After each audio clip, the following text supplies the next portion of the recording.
I thought it would be important, even though this looks like it's getting really deep, to head downstream from a previous spot and see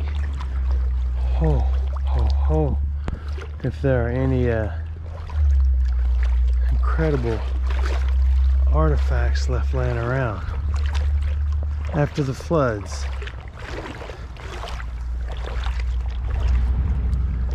The sun is in the right spot, yet it's cold. The cold is good when you're dealing with mosquitoes.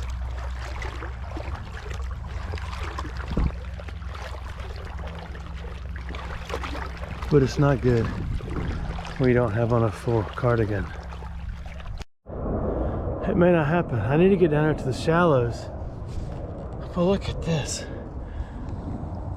Oh, you can't see, and I can't see. And I need to get to an edge. That's not a good edge either. We've got to find a real edge. Don't worry about the thunder. The unsearched spot, well, by me anyway. I decided after I saw water that I needed to walk in it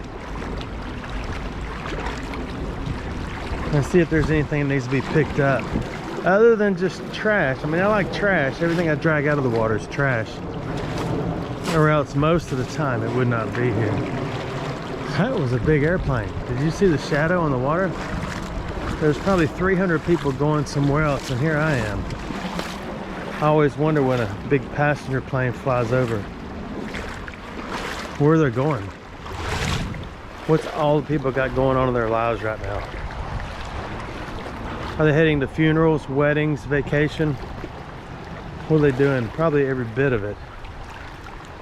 That'd be a neat video. Stop and just interview people. See what they're doing. See how many of them think you've lost your mind. Because they probably think that. We've had some pretty substantial flooding in Alabama, as you all don't know. Some of you do though. So I'm not sure how far we'll be able to get. The hopes are that we find one creek golf ball and 32 bottles. We'll see. It's usually the other way around. One broken bottle and 32 golf balls. In case you didn't know how to turn that around. There's a variety pack in these trees. A little bit of everything. This is for sure way off the beaten path. But I thought I'd give it a shot. I'm not around any particular town that had any incredible bottling companies, Bottle Works, Americana, Baliana, anything. I sometimes prefer the islands in the middle of the trash swamp to see if there's anything hung in the trees, but you know, maybe we should do that first. That's where the alligators and the snakes will be right now. The sun's shining. It's about 67. It ain't even 67. It's cold. But there may be something in here. Hey, ow. If something slaps you in the face, I'm sorry. This is an incredible washout of the garb.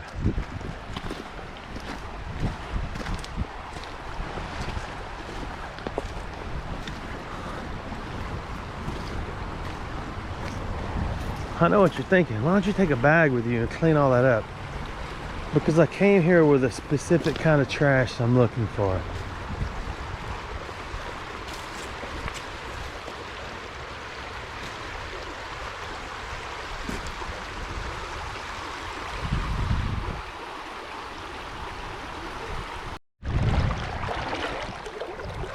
That's pretty rocky. Man, there's some bigger fish chasing not so bigger fish. along the water. I'm hoping there may be a single something, not where all these rocks are, because anything that was behind the bank right there before those were dumped in here, it's probably not going to make it out. This is one of the prettiest pieces and sections of a creek I've seen. There's not going to be a bottle here because the bottom is slick rock all through here except for little pools. But I think what we're going to do is walk across here.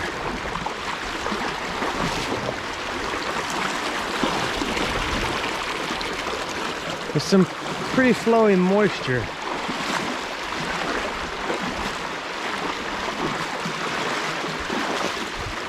But I want to look in, I want to look on that bank, and I want to look in here and see if that's a creek. I mean, I know it's a little creek, but I want to see if there's any remnants of anything incredible in there.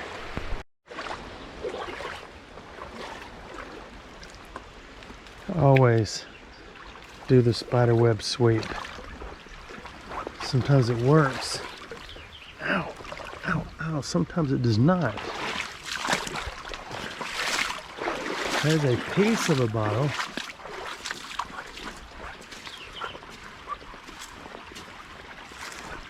Probably walk around here and be somebody's house. Most people sitting on the porch looking at me and say, "Hey dude, what you doing over here? What you doing there? What you doing there? What you doing there?"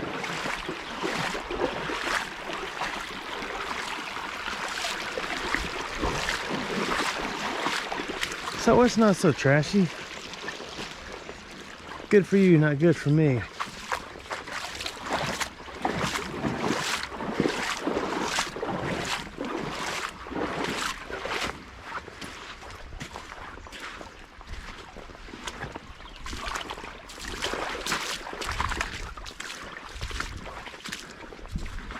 I'm gonna go ahead and guess there's no bottles in here. But we need to know, don't we? Okay, there's the creek tire.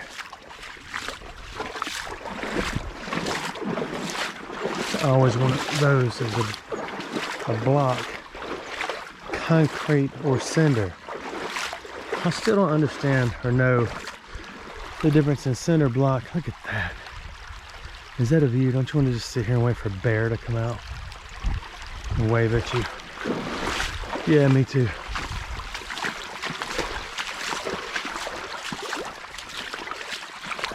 And you know about the bricks. You gotta know what they say. Anything, nothing. So let's see if we can find the den where the bear lives. This is doggone spick and span moisture right here.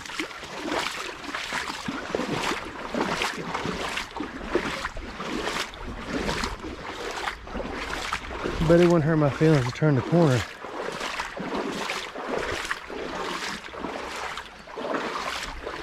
And find 1,000 bottles, but there's not gonna be because there's none down here.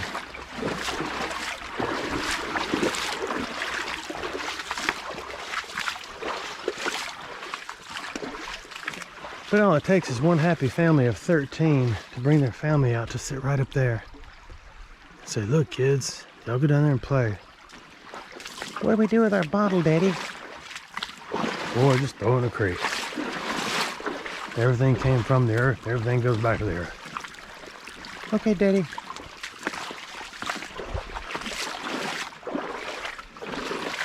I should probably look at a map.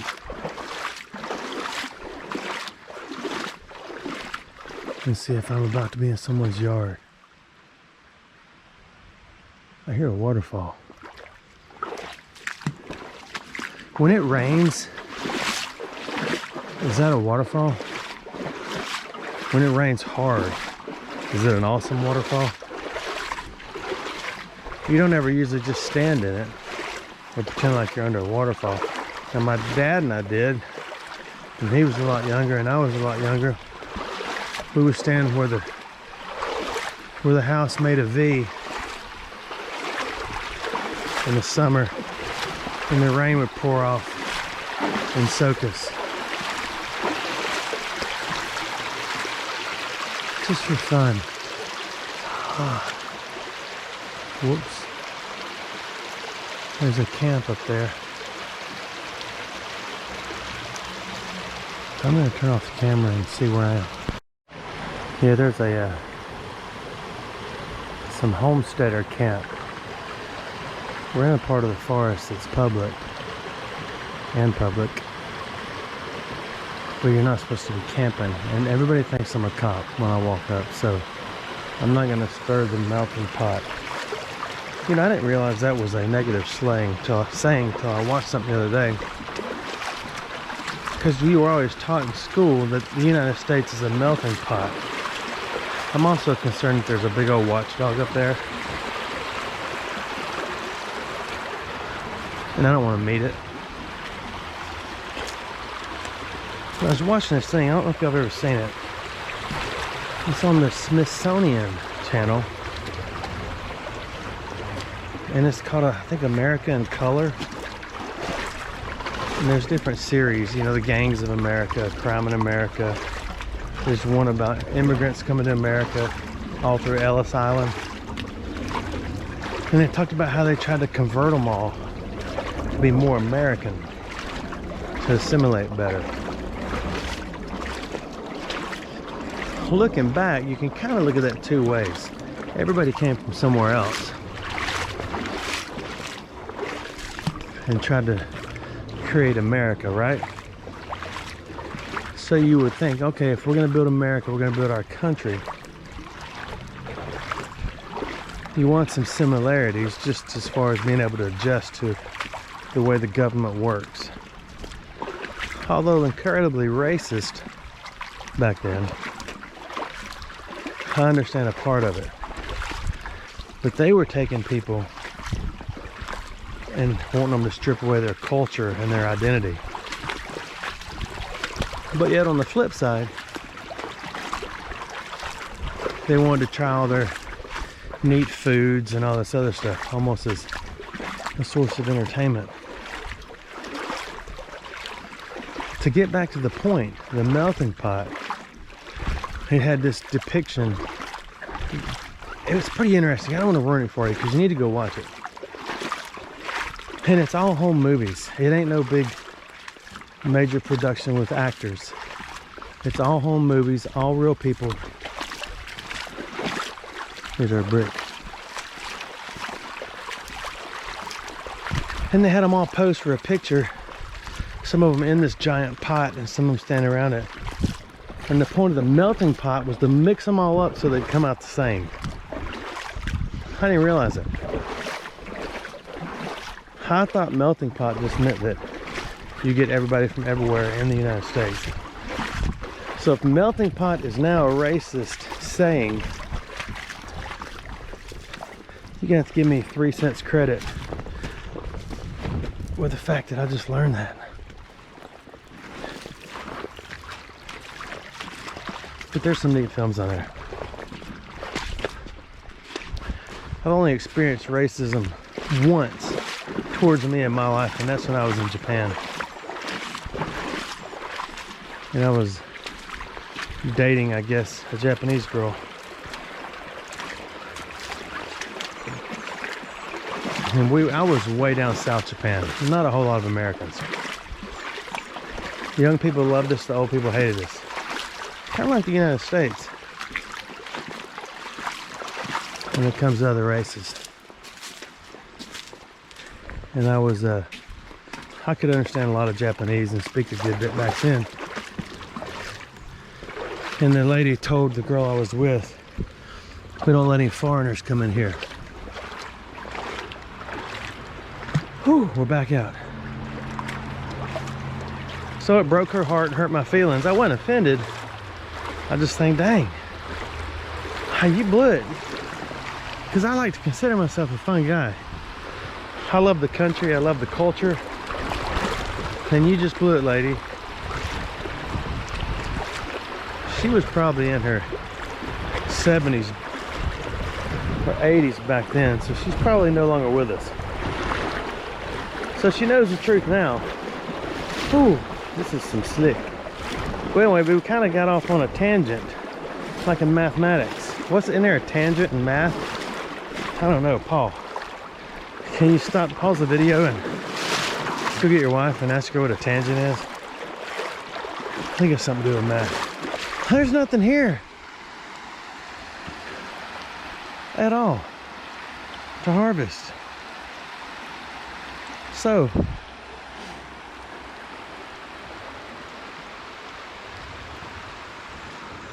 I think we're done. Thanks for watching my videos.